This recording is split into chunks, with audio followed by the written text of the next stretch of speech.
मस्त वृत्तियों को एकाग्र करते हुए अपने मन मंदिर में विराजमान हजूर सतगुरु दीनदयाल दादा जी को अपनी श्रद्धा व भक्ति के पुष्प अर्पित करते हुए प्रेम सहित बोलो जयकारा। बोल मेरे श्री गुरु महाराज की जय। गुरुमुखो, एक गांव का व्यक्ति पहली बार श्री गुरु नानक जी के पास गया। उसने देखा कि संत जी मायूस अवस्था में बैठे थे, स्मरण कर रहे थे। उस आदमी ने सतनाम वाहेगुरु बोला। श्री नानक जी ने भी उत्तर दे दिया, भोजन करवाया, ज्ञान विचार सुनाए। वह व्यक्ति चला गया। एक दिन फिर वही व्यक्ति आया और बोला, महाराज जी, आप कभी खुश दिखाई नहीं देते, क्या कारण है? संत नानक जी ने कहा है कि ना जाने काल की क्या डारे, न जाने काल की कर डारे, किस विधि ढल जा पास आवे, जिन्हाते सिर ते मौत कुड़क दी, उनाहू केड़ा हासावे। अर्थात संत नानक जी ने कहा कि हे भाई, इस मृत्यु लोक में सब नाशवान है, पता नहीं किसकी जाने की बारी कब आ जाए। इसलिए जिनके सिर पर मौत गरज रही हो, उस व्यक्ति को नाचना गाना, हंसी मजाक कैसे अच्छा लगेगा। मूर्ख या नशे वाला व्यक्ति इस गंदे लोक में खुशी मनाता है। जैसे एक व्यक्ति की पत्नी को विवाह के 10 वर्ष पश्चात पुत्र हुआ, उसके उत्पन्न होने की खुशी में लड्डू बनाए, बैंड बाजे बजवाए, उद्घोष उतार दिया। अगले वर्ष जन्मदिन को ही मृत्यु हो गई। कहाँ तो जन्मदिन की खुशी की तैयारी थी, कहाँ रोआ पीटी शुरू हो गई। घर नर्क बन गया, अब मना लो खुशी। वह व्यक्ति यह सच्चाई सुनकर काँप गया और बोला कि हे प्रभु, आपकी बातें सत्य हैं, परंतु क्या आप कभी खुशी नहीं मनाते? श्री नानक जी ने उत्तर दिया कि खुशी मनाता हूँ। साध मिले साढ़े साधी हुदी, बिछुड़दा दिल गरीबे, अकदे नानक सुनु जिहाना, मुश्किल हाल फकीरी वे। अर्थात जब मेरे शिष्य सत्संग सुनने आते हैं तो साध संगत को देखकर मेरे को खुशी होती है कि सब भक्त भक्ति पर लगे, कोई विचलित नहीं हुआ। जब ये सत्संग के पश्चात और सत्संग समाप्त होने के बाद जब जाते हैं तो मायूसी छा जाती है कि कहीं कोई सिरफिरा इनको भ्रमित करके परमात्मा से दूर न कर दे। श्री नानक जी ने कहा कि ज्ञानहीन संतों ने फकीरी यानी भक्ति को कठिन बना दिया है। वे पूर्ण मोक्ष मार्ग जानते नहीं। भ्रमित करने को गुरु बने, जो मीठी मीठी बातें बनाकर मेरे भक्तों को काल के जाल में ले जाते हैं। इसलिए जब तक वे पुनः सत्संग में सब नहीं आते तो मुझे चिंता बनी रहती है।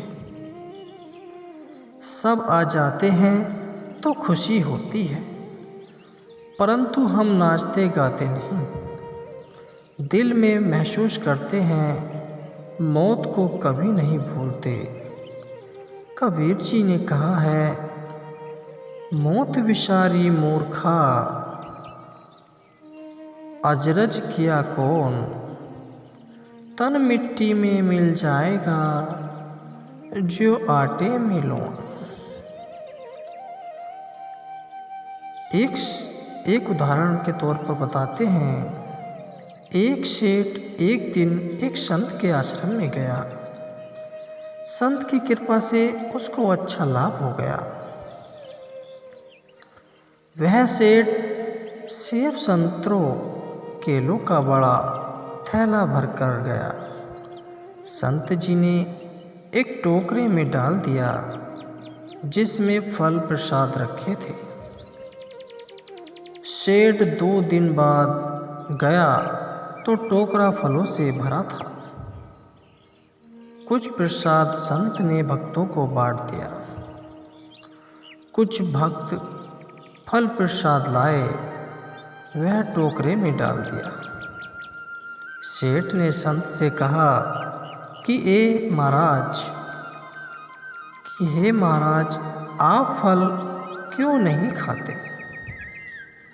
संत जी बोले कि मेरे को मौत दिखाई देती है, इसलिए खाया नहीं जाता। सेठ ने पूछा, महाराज कब जा रहे हो संसार से? संत जी बोले, आज से 24 वर्ष पश्चात मेरी मृत्यु होगी। सेठ बोले, हे महाराज, यूं तो सबने मरना है, फिर क्यों डरना? यह भी कोई बात हुई। इस तरह तो आम आदमी भी नहीं डरता। आप क्या बात कर रहे हो? सेठ जी ने दूसरे तीसरे दिन आए और इसी तरह की बातें करी। उस नगरी का राजा भी उस संत जी का भक्त था। संत जी ने राजा से कहा कि आपकी नगरी में करोड़ीमल सेठ है, चंदन की लकड़ी की दुकान है, उसको फांसी की सज़ा सुना दो और 1 महीने बाद चांदनी 14 को फांसी का दिन रख दो।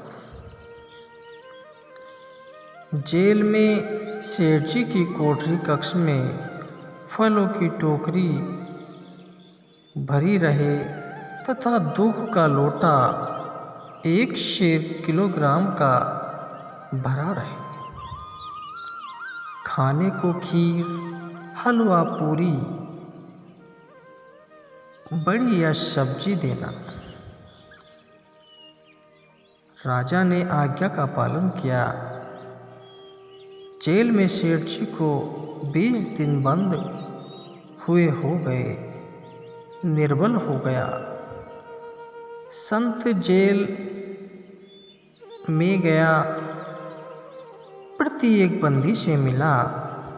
सेठ जी को देखकर संत ने पूछा, कहाँ के रहने वाले हो, क्या नाम है? सेठ बोला, हे महाराज, आपने पहचाना नहीं, मैं करोड़ीमल हूँ, चंदन की दुकान वाला। संत जी बोले, अरे करोड़ीमल, तू दुर्लभ कैसे हो गया? कुछ खाते पीते नहीं हो? अरे फलों की टोकरी भी भरी है, दूध का लोटा भी भरा है, थाली में हलवा खीर रखी है। सेठ जी बोले, हे महाराज, मौत की सज़ा सुना रखी है। कसम खाकर कहता हूँ कि मैं निर्दोष हूँ, बचा लो महाराज। मेरे छोटे छोटे बच्चे हैं। संत जी बोले, भाई मरना तो सबने है, फिर क्या डरना, खा पी कर मौज कर। सेठ जी ने सलाखों में से ही हाथ निकालकर चरण पकड़ लिए। बोला, बचा लो महाराज, कुछ न खाया पिया जाता, चांदनी 14 दिखे से।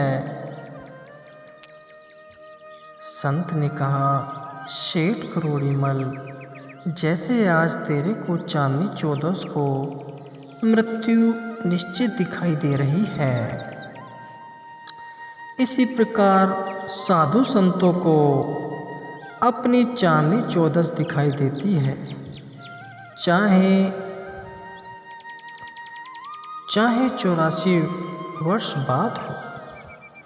आप आध्यात्मिक ज्ञानहीन प्राणी मस्ती करते हो